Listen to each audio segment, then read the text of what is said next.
Hello, my name is Tiffany Farley and I'm here from Michigan. Here to just talk to you guys today about some of the skills, the professional counseling skills that I noted from the videos that we watched on brainstorming, homesick, and dancing or helping.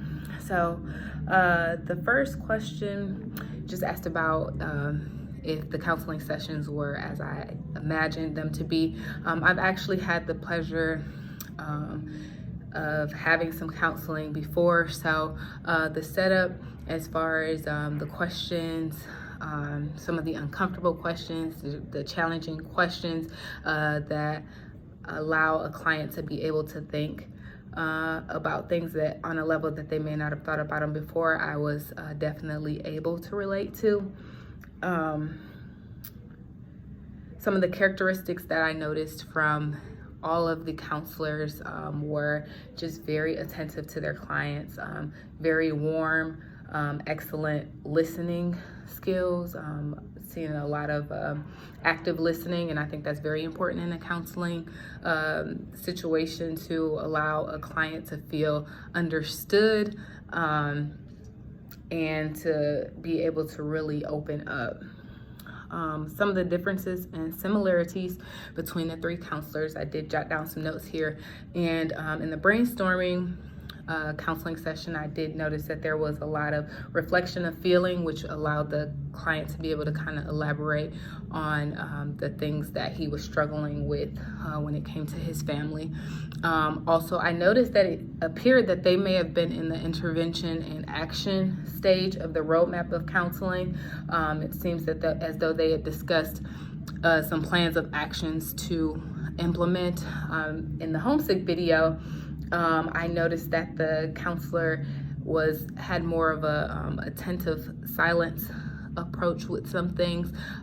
She definitely had a lot of reflection of feeling there to be able to kind of relate to her client. And then she also made sure that when she did make generalizations of the young lady's feelings, that she did check her understanding to make sure that she was understanding her correctly. In the dancing or helping, this was probably my favorite counseling session, mostly because the counselor asked a lot of open-ended questions. He kind of went over the reflection of how it made the young lady feel so that she could relate dancing to her ability to really like open up and express herself. So there was a lot of reflection of meaning and feeling in that session. It did seem like it was a very non-directive approach where he wasn't really like forcing his solutions on her, but really challenging her to open up about her feelings. Finally, my question would be on the skill of eliminating advice giving and deciphering advice from pertinent examples. And what I mean by that is in my personal counseling experience, my counselor did give us some examples, but they weren't in a way that were telling us we should do it this way. I think that it was more or less to help us understand some of the things that she was going over with us. So I guess my question would be, when you are in a counseling session and there's something that you could relate to that you think that might help the client understand you better or understand the technique that you may be trying to implement better.